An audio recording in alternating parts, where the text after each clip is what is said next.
action. All right, this is our repairability assessment for Sherry Hilson at 77 Foxcroft Way. It's currently 73 degrees and partly cloudy. No precipitation on the roofing surface.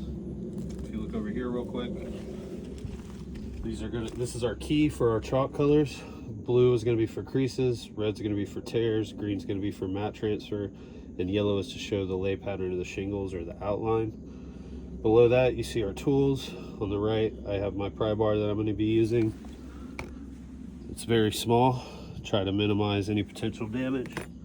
To separate the shingles, I'm going to be using this putty knife.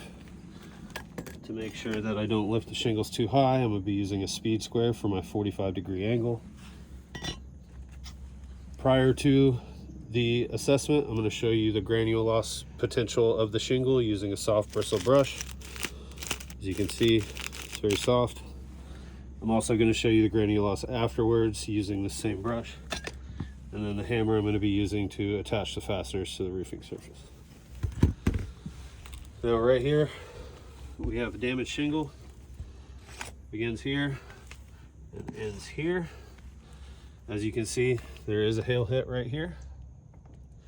So I'm going to go ahead and draw out the lay pattern of any shingle that touches the damaged shingle to show the lay pattern of the shingles involved, as well as which ones could potentially have damage.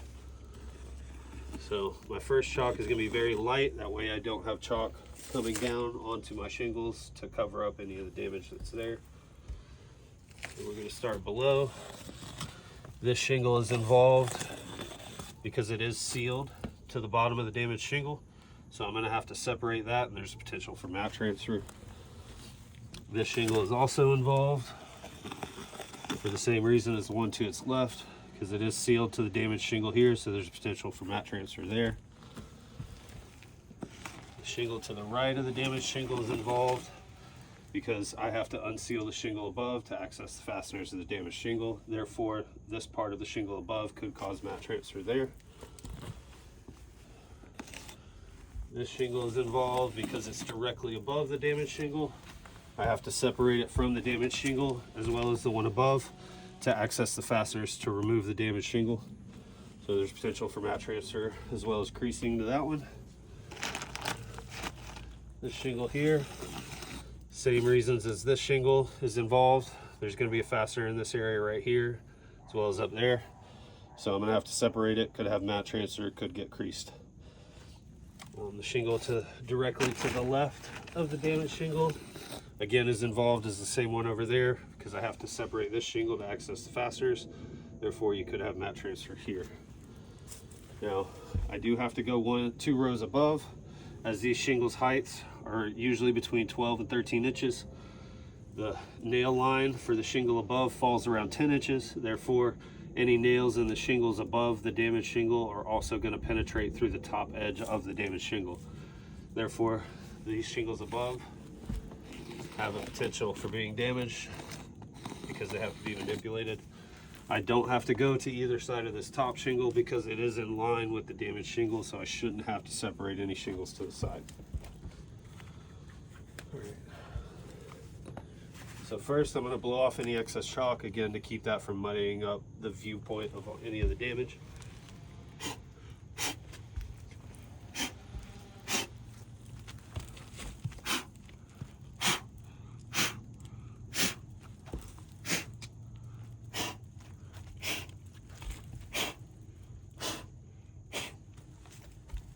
First, I want to do a test. Again, soft bristle brush. I'm just going to lightly brush across these shingles. As you can see, just from a light brush, there's already granule loss occurring. To me, that indicates once a shingle has to be manipulated that there is going to be creasing showing because there is going to be granule loss.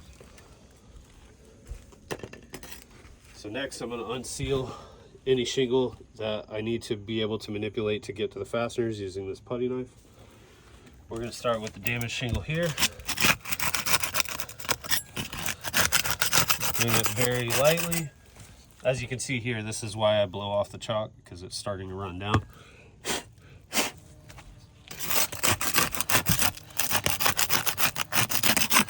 All right, the damaged shingle is unsealed. Again, I have to unseal this shingle to access the fasteners of the damaged shingle.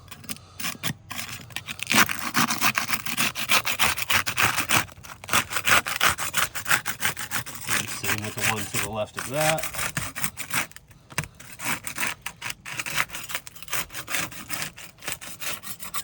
Now I unsealed the whole shingle, that way if I'm not lifting the whole shingle at the same time, there's a high potential that the appliques on top can separate, which would be considered damage as they're functional to the water shedding capability of the shingle.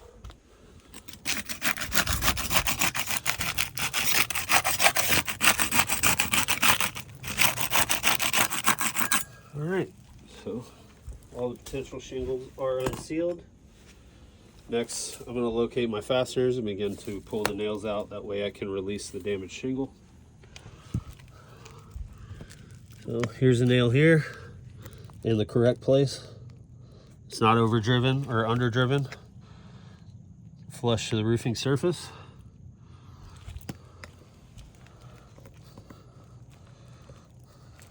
Again, I'm taking care to not have to lift the shingle too high.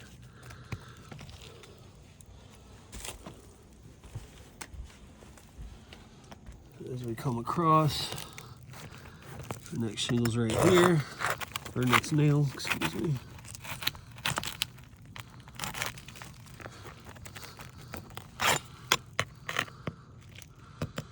This one might be a pain.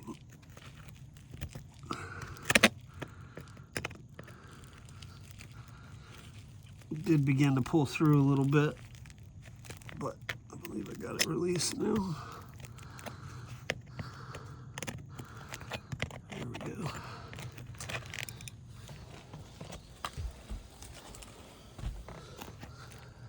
Next nail is right here.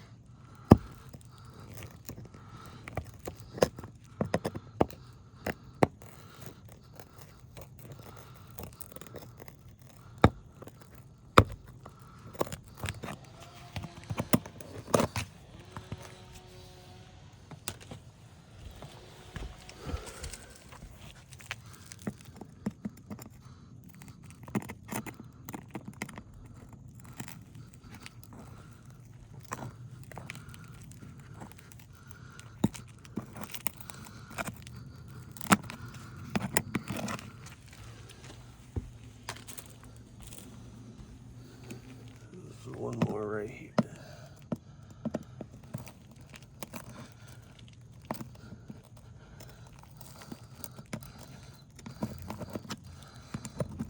All right, at this point, I'm going to take a second and get some photos.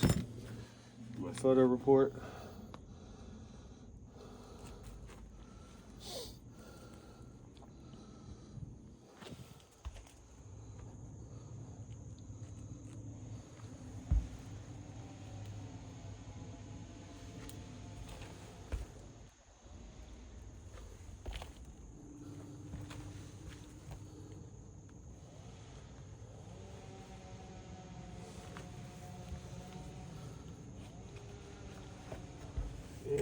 Now I need to release the nails up here so I can remove the damaged shingle.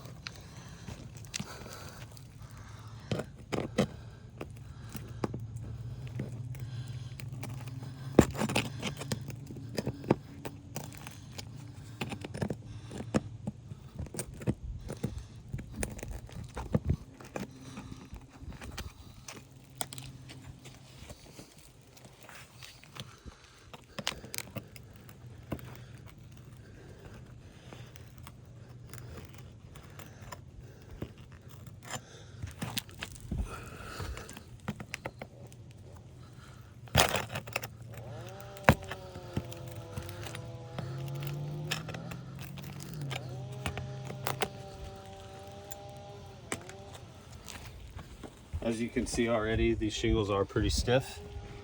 So once they're pushed back down, you're going to begin to see some granule loss. You can already see those granules coming off just from a light brush.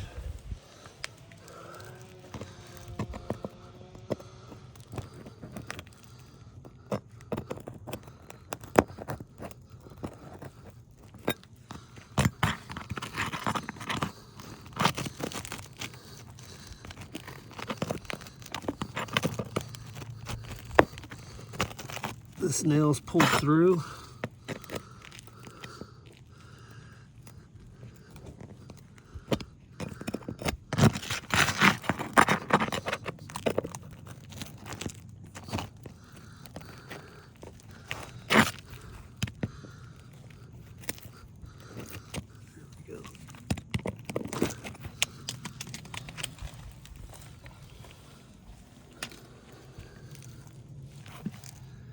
That looks like, oh, maybe we got one more faster. All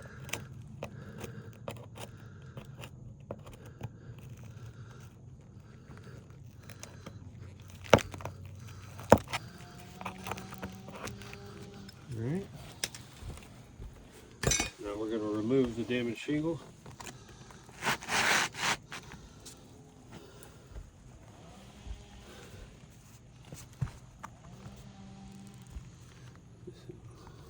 Right, so we do have some mat transfer going on. You can see right there. Some mat has transferred from the top shingle down.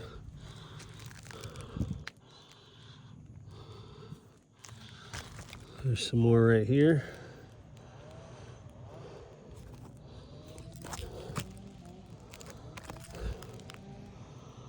Right there. All right, so now I'm going to pull it all the way out. We're going to flip it over so we can see if there's any mat transfer on the bottom edge of the shingle.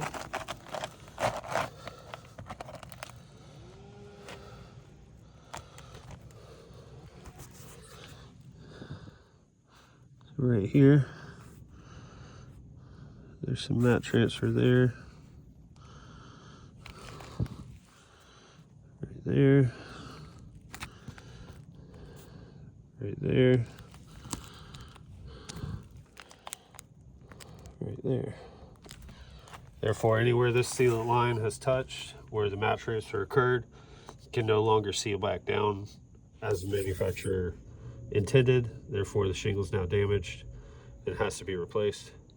The shingle that it transferred to also has to be replaced. So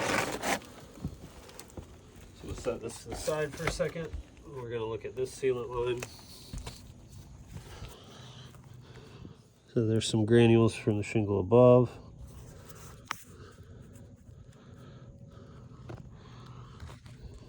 Right there, you can clearly see that there's a hole developed from a piece of the shingle that transferred. Right there, you can see the matte color. That means matte transfer. Again, right there. I do not see any to this shingle here. So what I'm going to do is place small X's directly below where the mat transfer is on these bottom two shingles. Now again, this shingle did not have any, so it should be okay. Here we're going to put X's below where it's occurred to show all of the instances.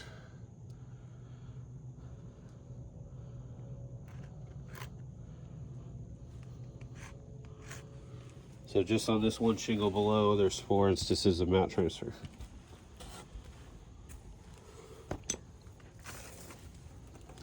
Now I'm going to reinsert the damaged shingle. Again, this is just an assessment, so I'm not using new material. Once we're done, I'm going to put a small tarp over this.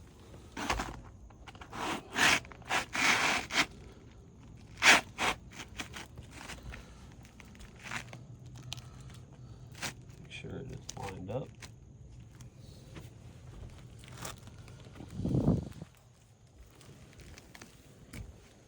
Next, I'm going to use my hammer, as well as new fasteners, to reattach the shingle.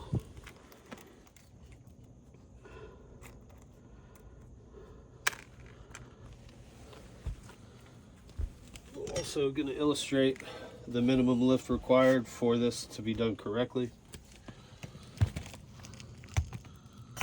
So in the middle so you can see. All right, so that's a 40-degree angle of lift. Now, to get it to the correct place, I have to lift the shingle higher so I can get into where the manufacturer intends the fasteners to be and for it to be a flat surface. Now, if you come to the other side of the wheel, or Luciana, you can see the shingle's no longer sitting on the speed square. Therefore, I have to lift the shingle past 45 degrees to do this correctly. This also doesn't take into account me having to swing the hammer itself. So the shingle is going to have to be manipulated even further.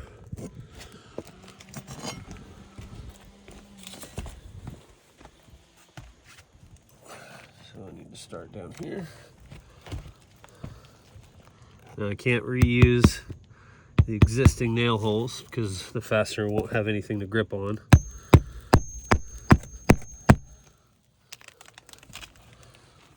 There's one.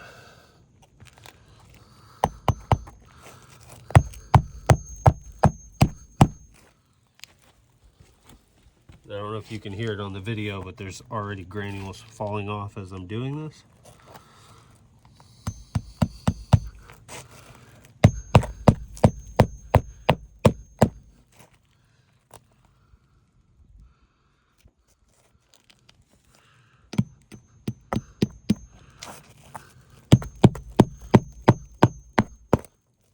As you can see there, I caught the edge of the shingle trying to be careful. It's now damaged.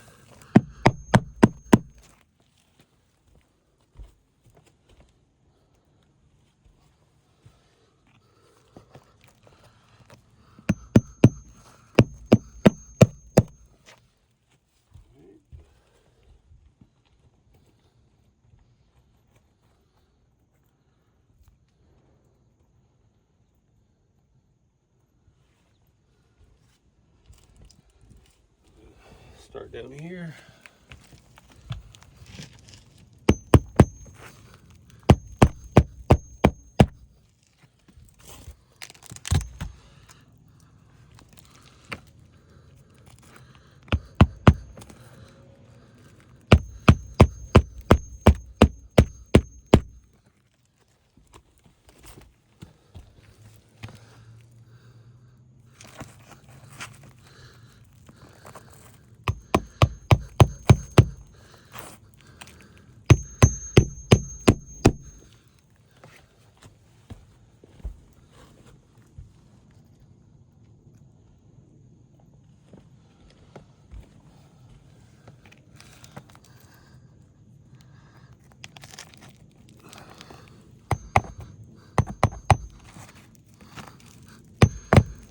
Again, caught the edge of the shingle. It's now damaged.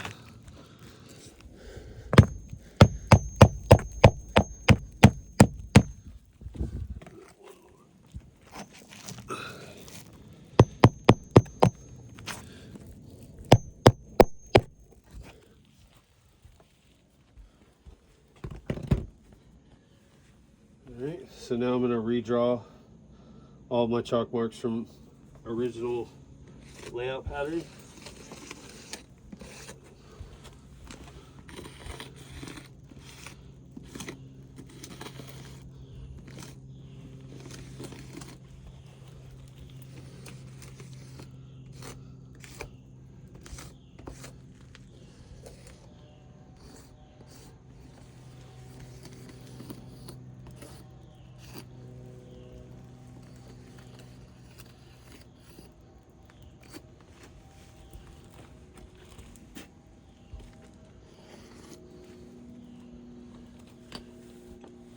First, we're going to check for more mat transfer.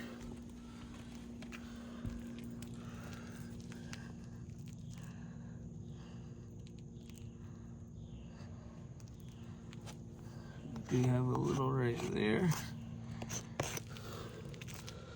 Go ahead and get in on that.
Okay, next, use the brush again. There's already a crease that's developed across here.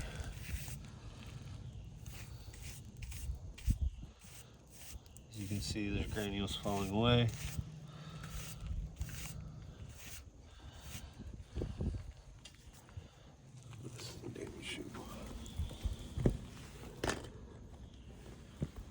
So we didn't see any tears, but there is creasing developing. Check these appliques as well. As you can see, this applique is starting to unseal. Eventually, when wind catches that, it's going to flip up and cause wind damage again here. Again on this one, you can see the bottom edge on the corner down there. It's already loose. This one's almost completely unsealed. This one again. Now all these shingles, when these appliques are installed, they have a sealant line going across here and one here. So if the middle is lifting up like that and it's only 70 degrees outside, then we already have damage occurring.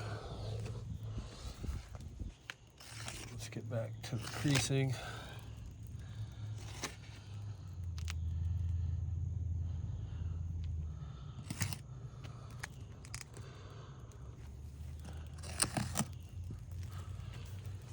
All right, so now we've documented our damage. I'm gonna go through and number the shingles.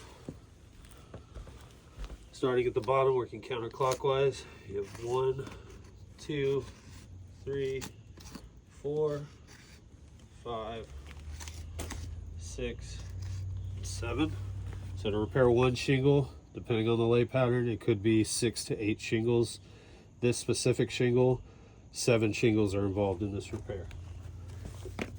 Next, I'm going to mark out the shingles that sustained damage during the repair assessment.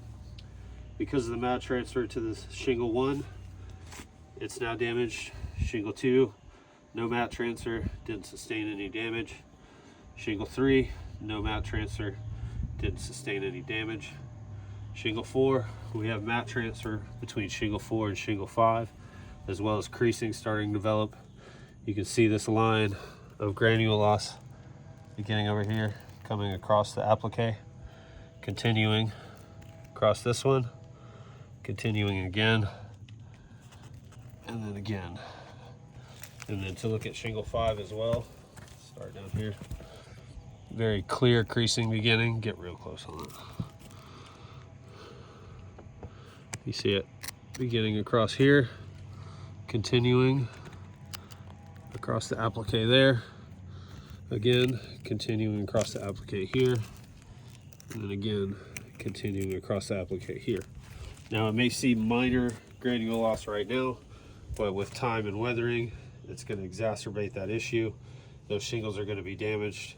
To return the homeowner to pre-loss condition, those shingles would need to be replaced because we cannot, per code, leave damaged materials on the roof. You are not allowed to reuse aggregate surfacing materials in the state of Georgia. So shingle 4 is damaged, must be replaced. Shingle 5 is damaged, must be replaced. Shingle 6 is damaged because it has mat transfer between the damaged shingle and itself, as well as between 6 and 7. And then 7 is damaged because it has mat transfer between shingle 6 and 7. Based on my assessment, to repair one shingle, you have the potential to damage 5 additional shingles. And at the scale of the repair that's been written on the current estimate from the insurance company, that's not a viable option to do spot repairs on this roof. Next, we're going to put a small tarp over this to protect it from any water intrusion that could potentially come from the damage that the roofing system sustained from this assessment. I will be taking photos of all this damage to put a report together to submit with the video as well.